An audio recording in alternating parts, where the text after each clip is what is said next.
Let's talk about a classic example of a system in which energy is conserved, namely pulley systems.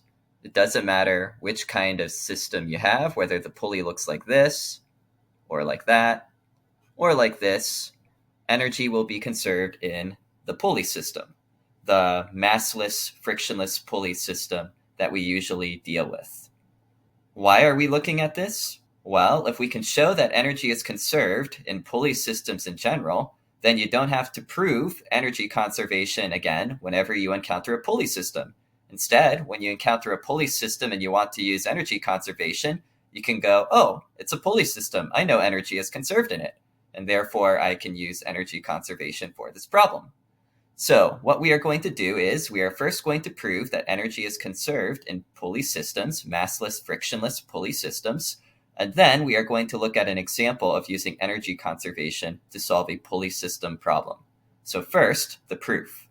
For the proof, we're going to look at this system. You will see, though, that what we do with this will generalize to any of the other pulley systems also. We are first going to have to define our system. Let's define our system to be just the blocks alone. You can then draw a free body diagram for these systems to get an idea of what's going on with the forces that could be doing work on the system. So for M1 we get, and then for M2 we get. So there we have it, the forces acting on the objects in our system. You'll note that because the system is just the blocks alone, all of these forces are external to the system. All right, so let's see what work these forces do. Firstly, we have the non-conservative forces of the normal force and tension. And that should immediately make you wonder, is energy really conserved in a pulley system? We have these non-conservative forces acting. Well, the normal force is perpendicular to the displacement of the object, so it's not going to do any work. However, we still have these tension forces to worry about, because these tension forces are definitely doing work on our object. They are acting on our objects as they are displaced parallel to the direction of displacement. The force of gravity we don't have to worry about, of course, because those are conservative forces. It doesn't matter if they're doing work or not, energy will be conserved. So really, we've just got to focus on these tension forces. All right, well, what's the work done by tension on our first block? Well, we know the force of tension is T, and then our block is going to slide some distance. We'll call that distance d, so the total work done is tension times distance. How about the work done by tension on block 2? Well, firstly, we have the force of tension as T again, but this time the force of tension acts in the opposite direction of the displacement. The block moves down, but tension is pulling up, so we get a minus sign. And then how much is block 2 displaced? Well, because these two blocks are connected by one rope and they're moving as one object, however much block 1 moves in the horizontal direction is the same distance that block 2 must move in the vertical direction, because otherwise the rope would get crumpled up or it would get stretched out. They are moving together as one object, and therefore whatever distance is moved here, that distance needs to go down here also. Therefore, the displacement is also d. And so as you can see then, when we add the work done by the tension forces on our system, we see that the net work done by tension on our system is 0. Therefore, energy is conserved because all the work done by the non-conservative forces is 0. The only forces doing work are conservative. As you can see then, energy will be conserved in all pulley systems because of this property that the blocks are moving together as one object. So any distance that one block moves has to be the same distance that the other block moves, however you orient your pulley. Let's now look at an example of energy conservation, and to do that, we're going to look at this pulley system over here. So let's get some initial values. Let's suppose that our pulley starts from rest on the ground, and mass 2 is heavier, so mass 2 moves down, and mass 1 moves up. All right, so here we have it then.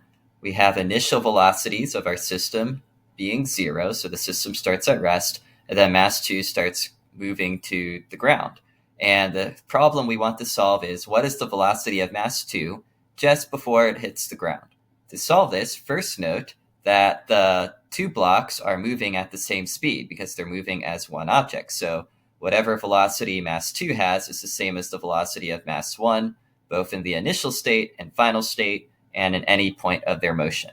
So to simplify things, we'll just call both of those final velocities v final because it's going to be the same for both of them. Next, notice we have defined gravitational potential energy to be 0 on the ground, just like we normally do. And now, because we know energy is conserved, we can use energy conservation to solve this problem. So that means we need to define our systems. We'll define our system to be the 2 blocks plus the Earth, so that way we can get a gravitational potential energy term. The forces of tension are outside our system, but it doesn't matter if you include them or not because the net work done by them is 0 regardless. All right, so now that we've defined our system, we need to define our states. So what are the 2 states we might be interested in? We want a state where we have information about our object, so where our objects are before they start moving, the initial state. And then we also want a state that has the information that we're trying to find. So the state in which block 2 is just about to hit the ground, because that will give us the final velocity that we are looking for. So there we have our state A and our state B. I have drawn it twice just to emphasize that state A is the initial position, which means for block 1 is on the ground, the block 2 is up, and state B is the final position, which for block 1 is up, but for block 2 is down. All right, now that we have our states, we can write the energy conservation formula. We have no dissipative forces like friction, so we don't have an E thermal term. Instead, we just have the change in kinetic energy of all our objects, and then the change in gravitational potential energy of all our objects also, because gravity is acting, so we have gravitational potential energy. Expanding out our terms then, we get as follows for the conservation of energy. So we have the kinetic energy of block 1 and the kinetic energy of block 2. Then we also have the gravitational potential energy changes for block 1 and for block 2 also.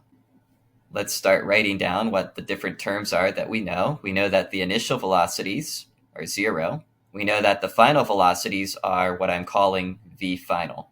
We know for block 1, its initial height is 0, and its final height is h, because it moves up a distance h. But for block 2, it's the other way around. Its final height is 0, and its initial height is h. It's initially a distance h above the ground. All right, so let's simplify this down, see what we have. This is what our equation simplifies down to when we plug in all the things that we know. Notice that we can combine some terms together, so let's do that also. And of course, everything is equal to 0 still. We now have an equation we can solve for v final. So to do that, we're going to move this over to the left-hand side and then divide by this term on both sides. And our result is, you may be worried about this minus sign here, but everything will still work out because m2 is bigger than m1, which means m1 minus m2 is negative, and so the 2 negatives cancel out. We get a positive number under the square root. If you still were uncertain about that, you can distribute the minus sign, and so then you'll get minus m1 plus m2, or in other words, m2 minus m1. And then you can more easily see, oh yeah, m2 is bigger than m1, and so m2 minus m1 is positive. So we're all good with the algebra and the math. You may wonder where this 2 comes from. When we divide by 1/2 m1 plus m2, we get a 1/2 down here, and then we can move it to the top, and it turns into a 2.